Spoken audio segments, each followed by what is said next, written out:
And we know the schedule came out the other day. Of course, there's still not a CBA deal in place. So there's that in all of this, and I would keep this in mind. But we've got the sports media proclaiming that other WNBA teams have basically decided that the Caitlin Clark effect is over, that it's a wrap, that no longer do WNBA fans want to fill NBA arenas to watch Caitlin Clark. Look, sports media just made their boldest claim yet. They're saying the Caitlin Clark phenomenon is officially dead. Teams apparently don't want her packing their arenas anymore. Headlines everywhere announcing that the golden ticket has expired. But here's what they're not telling you. The actual data paints a completely different picture. And these organizations are walking straight into a financial disaster. Let's break down what's really going on behind the scenes. So what do you think? Has Caitlin's impact actually faded? Or are we about to witness some very costly mistakes? We got to remember, look, the players' union, complete buffoons, all right, complete clowns. But the WNBA and their leadership, they're just wearing a different shade of clown paint. The owners, some of them, like the ones with the Atlanta Dream, like the ones with the Washington Mystics. Anybody remember Sheila Johnson? Yeah. Everybody should be Time Athlete of the Year.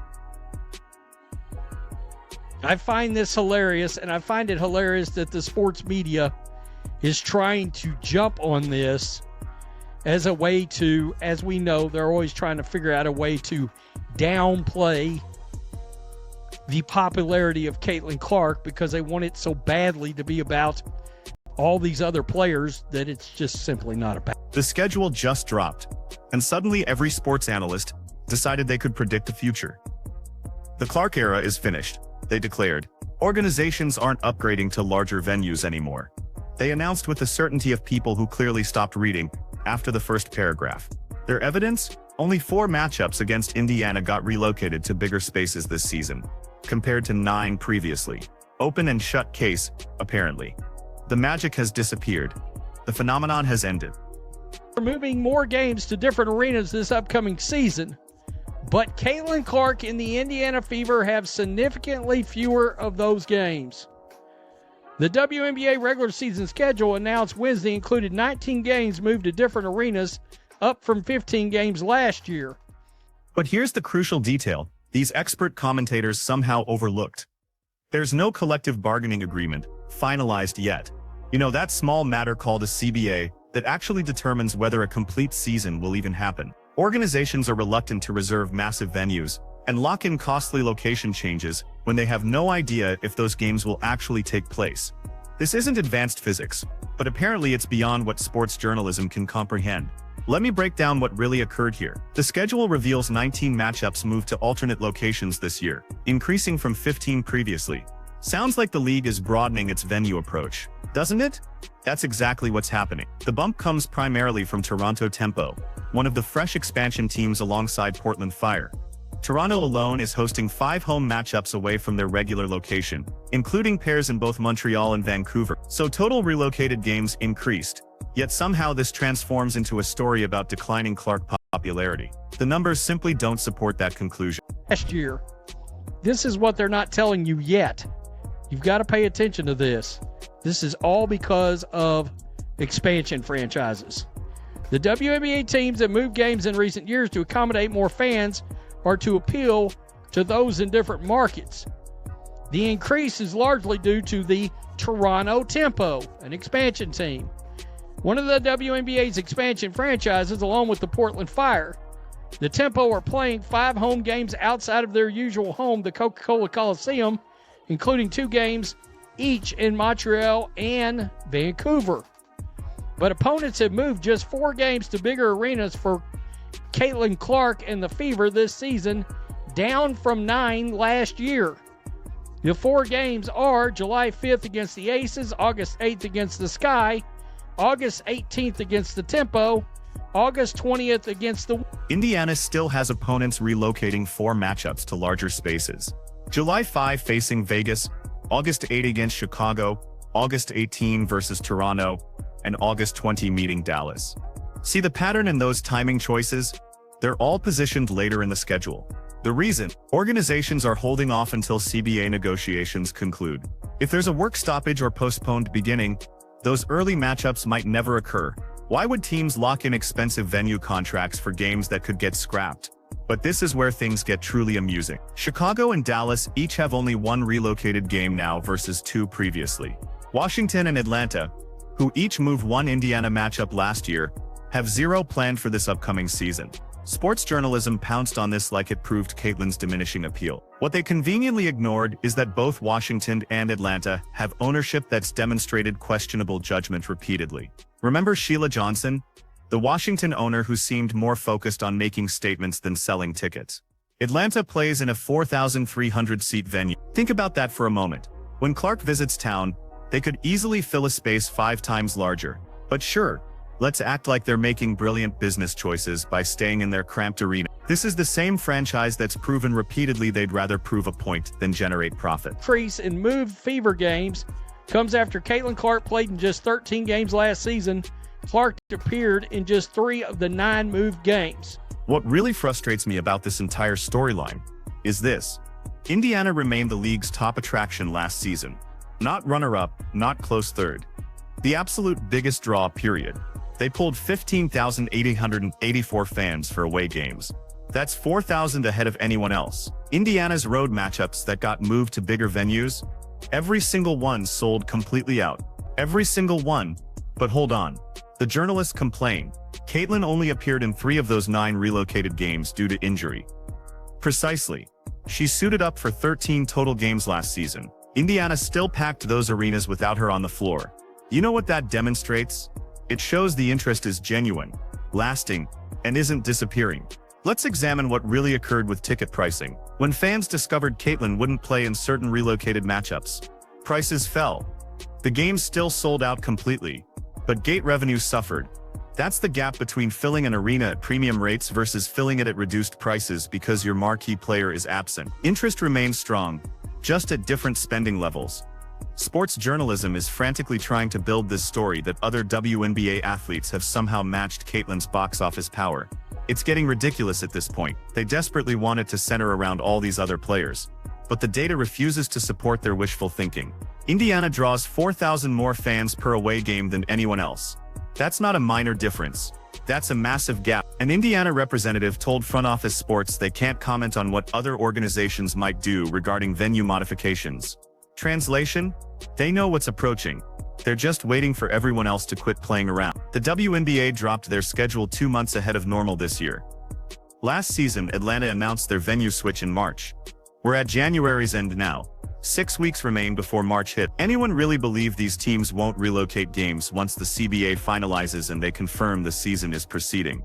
Connecticut hasn't moved any matchups, likely because their organization is handling internal turmoil currently. But once that stabilizes, once the CBA completes, watch what unfolds.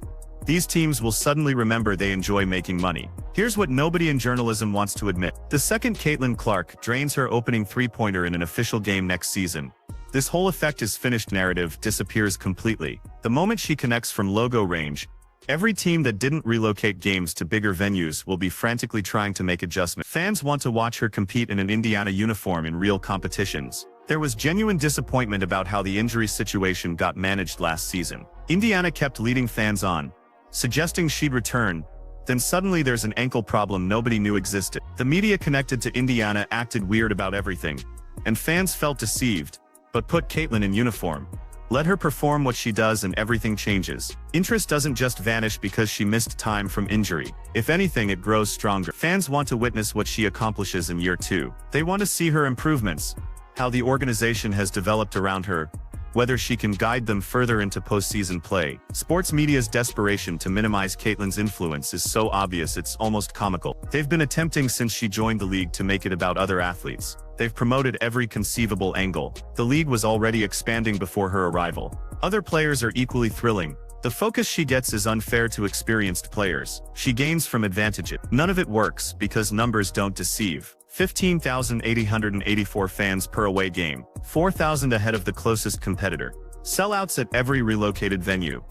Let's discuss the obvious issue here. Some WNBA ownership might actually be resentful enough to sacrifice money just to spite Caitlin Clark. It wouldn't surprise anyone familiar with how this league functions. Atlanta and Washington have demonstrated they're willing to put messaging before revenue. When you operate a 4,300-seat venue and refuse to relocate games when an athlete who attracts 15,000 fans visits town, you're not making a business choice. You're making a statement, and that statement costs you profit. Player union leadership has repeatedly made choices that hurt their own interests. They've fought conflicts that damage their earning potential, rejected chances that would expand the game, and pushed away fans who wanted to support them. League leadership isn't much superior. They're just wearing different foolish expressions. Between ownership groups that put politics before profits and union leadership that can't understand financial statements, it's shocking the WNBA operates at all. Here's the wake-up call these teams require. Caitlin Clark represents the biggest development in women's basketball in generations. Not years, generations. The last time someone created this much impact was probably Diana Taurasi in her peak, and even that's questionable. Television numbers, product sales, ticket revenue, social media activity, every measurement that counts has exploded because of her presence, and these teams think they can simply ignore that reality. The schedule dropping early this year is intentional. It provides teams opportunity to evaluate, prepare, and make modifications as the CBA situation gets resolved. Dallas announced their venue adjustment a week after Atlanta did last year. Both announcements happened in March. We haven't even reached February yet. The concept that this schedule is permanent and represents final decisions on venue modifications is ridiculous. These teams are waiting to assess how things develop. When the CBA gets completed, when everyone confirms the season is proceeding, when Caitlin is healthy and training, observe what happens. Washington will suddenly realize they have access to Capital One Arena. Atlanta will remember that State Farm Arena exists. Chicago will recognize they can accommodate more than their typical crowd. Everything will shift, and sports media will conveniently forget they spent weeks declaring the Caitlin Clark effect finite. The idea that WNBA fans suddenly don't want to pack NBA arenas to watch Caitlin compete is ridiculous. Last season demonstrated the opposite. Indiana sold out every relocated game, averaged nearly 16,000 fans away from home, and created more revenue for their opponents than any other team. Why would that interest suddenly vanish? Because she was injured for part of last season? That's not how star appeal functions. If anything, fans are more excited to see her come back. There's definite irony in watching sports journalism try to force this narrative into reality. They're so committed to reducing Caitlin's influence that they're dismissing clear facts. Teams haven't confirmed their venue plans because there's no CBA. The schedule was released early to provide everyone flexibility. The relocated games that are planned fall later in the season when there's greater certainty. All of this makes complete sense.